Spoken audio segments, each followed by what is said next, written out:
अस्सलाम वालेकुम नाजरीन, आज मैं आपके साथ एक ऐसा स्कैम का एनालिसिस शेयर करने जा रही हूँ जो एनएफटी और फिर क्रिप्टो दुनिया में सबसे ज्यादा चर्चे का सबब बनता जा रहा है। ये स्कैम जो कि ट्रेजर एनएफटी के नाम से जाना जाता है, जो अपनी एआई पावर्ड ट्रेडिंग प्रोमिसेस और फिर रेफरल सिस्टम के जरिए आपको आसान पैसे कमाने का वादा करता है, लेकिन इस सब के पीछे असल हकीकत कुछ और ही होती है। चलिए सबसे पहले जानते हैं ये ट्रेजर एनएफटी आखिर है क्या। तो ट्रेजर एनएफटी एक डिसेंट्रलाइज एनएफटी ट्रेडिंग प्लेटफॉर्म के नाम से मार्केट में जाना जाता है। ये प्लेटफॉर्म कहते हैं कि आपको डेली 4.3% से 6.8% तक और भी महीने की बात की जाए तो 30% तक का प्रॉफिट दे सकता है, जो कि असल हकीकत में बहुत ही ज्यादा अनरियलिस्टिक प्रोमिसेस है।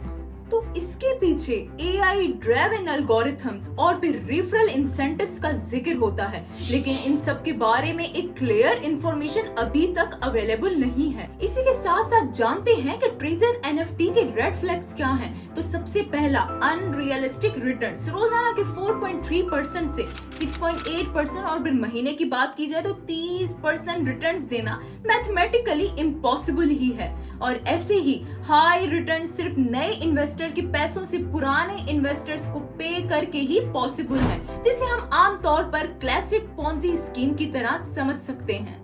Number second, lack of transparency. Founder of development team के बारे में कोई वेरीफाइड डिटेल्स ही मौजूद नहीं है। एआई एल्गोरिथम्स के काम करने का तरीका बहुत ही वेग है, जिससे प्लेटफॉर्म में अकाउंटेबिलिटी की कमी नजर आती है। इसी के साथ साथ नंबर थर्ड रेड फ्लैग की बात की जाए तो referral based model. Treasure NFT अपने रेफरल सिस्टम एग्रेसिवली प्रोमोट करता है, जहां यूजर्स को नए इन्वेस्टर्स लाने पर बोनस दिया जाता है। और यही स्ट्रक्चर पिरामिड स्कीम जैसा है, जहां अर्ली इन्वेस्टर्स ही प्रॉफिट में रहते हैं, जबकि नए पैसे कंटिन्यूअसली आना जरूरी है। और फिर नंबर 4 रेड फ्लैग की बात की जाए तो विड्रॉल इश्यूज का बहुत ज्यादा सामना होता है। यूजर्स को रिपोर्ट्स के मुताबिक उनके फंड्स विड्रॉ करने में प्रॉब्लम का सामना करना पड़ता है। विड्रॉल्स डिलेस या फिर ब्लॉक होने के केसेस सामने होते हैं, और ये बहुत ही ज्यादा कॉमन है, जो एक स्कैम का मेजर इंडिकेटर है। नंबर 5 एनएफटी के रेड फ्लैग की बात की जाए तो फेक रिव्यूज और मैनिपुलेटेड क्रेडिबिलिटी।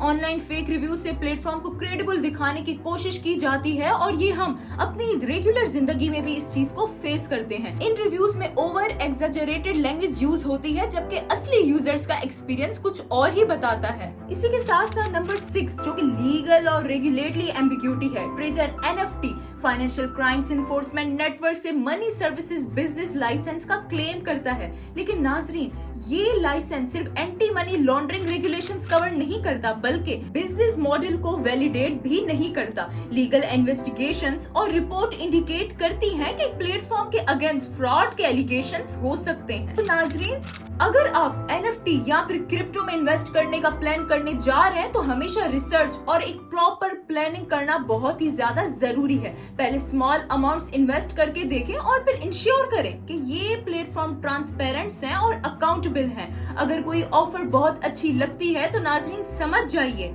कि ये शायद वही स्कैम है, क्योंकि इतना जल्दी प्रॉफिट आना एक इम्पॉसिबल ही है। तो दोस्तों, यही था हमारा ट्रेजर एनएफटी स्कैम का डिटेल्ड एनालिसिस। अपने दोस्तों के साथ शेयर करें और फिर इन्फॉर्म्ड डिसीजन लें।